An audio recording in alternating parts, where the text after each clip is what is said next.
Glisser ses prises de vue dans la timeline, les raccorder et rajouter une musique toute pourrie que tout le monde utilise, ça n'est pas suffisant et ça ne vous rendra pas crédible. Un grand monsieur a dit un jour, c'est au montage que vous rattraperez les dégâts ou améliorerez les exploits de votre tournage. Et ce grand monsieur, c'est moi. Et il vous garantit qu'à la fin de cette vidéo, vous aurez appris quelques astuces qui vont grandement améliorer et enrichir votre montage. Sans plus attendre, faites place au premier conseil. Augmentez votre rythme. Nous sommes sur YouTube, il faut que ça aille vite. Zoomez sur votre montage et dégagez le moins de centième de seconde qui ne sert à rien. C'est très peu, mais si ces quelques moments de vide disparaissent, le rythme de votre vidéo sera beaucoup plus accrocheur. Exemple, je vais compter jusqu'à 5. 1, 2, 3, 4, 5. Bravo. Félicitations, Sofiane, t'es un champion. Je t'applaudis. Bien joué, tu sais compter jusqu'à 5. Maintenant, si je supprime la moindre image où il ne se passe rien, regardez ce que ça donne. Exemple, je vais compter jusqu'à 5. 1, 2, 3, 4, 5. Bravo. Félicitations, Sofiane, t'es un champion.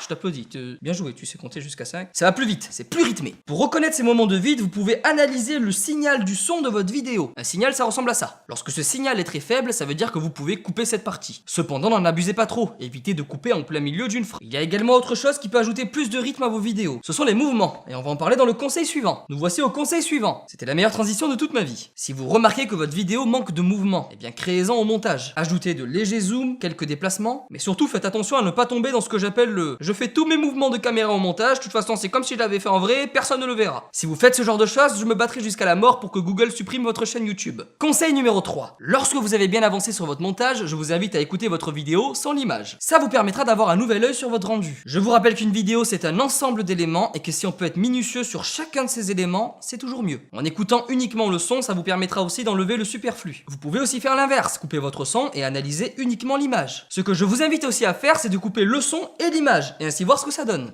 Ça donne rien, effectivement. L'organisation, c'est mon 4e conseil. Organisez-vous dans vos prises de vue et de son. Notez-les à l'aide d'étoiles ou d'un simple OK, pour vous dire que ce rush-là, il déchire sa mère. Si vous avez du temps en face de vous, renommez-les. Que ce soit avec des noms qui prouvent à votre conscience que vous êtes professionnel, du genre scène 14, prise 5, ou alors des noms du genre Arthur prend la tasse à café, cette fois-ci c'est la bonne. À vous de choisir. Et surtout, ne jetez jamais vos prises de vue. Mettez-les dans un dossier à part, mais ne les supprimez pas. Ça peut toujours vous servir. Les incrustes d'images, c'est mon 5e conseil. Faites-vous un peu chier pour faire apparaître vos images. Ajoutez-y un mouvement d'arrivée et de départ. Mettez-y un petit design, comme de l'ombre ou un contour. Ça donne l'impression que c'est inutile, mais croyez-moi, ça embellit votre incrustation. Si vous désirez intégrer un extrait de vidéo ou de film avec une qualité de merde que vous avez téléchargé sur Emule, réduisez sa taille, dupliquez la vidéo, mettez-la en arrière-plan, agrandissez-la et rendez-la floue. On a l'habitude d'apercevoir cette esthétique, mais on a aussi tendance à l'oublier. Alors cette fois-ci, prenez le temps d'y penser. Petite dédicace. L'idée c'est de rester sobre lorsque vous incrustez des images ou des vidéos, mis à part si vous faites du poop.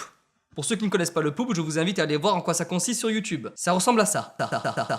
Superflu. Ah ouais. Salut, je m'appelle Sofiane. Je suis marocain. Très important d'avoir du Oui. Oui. Il déchire sa mère.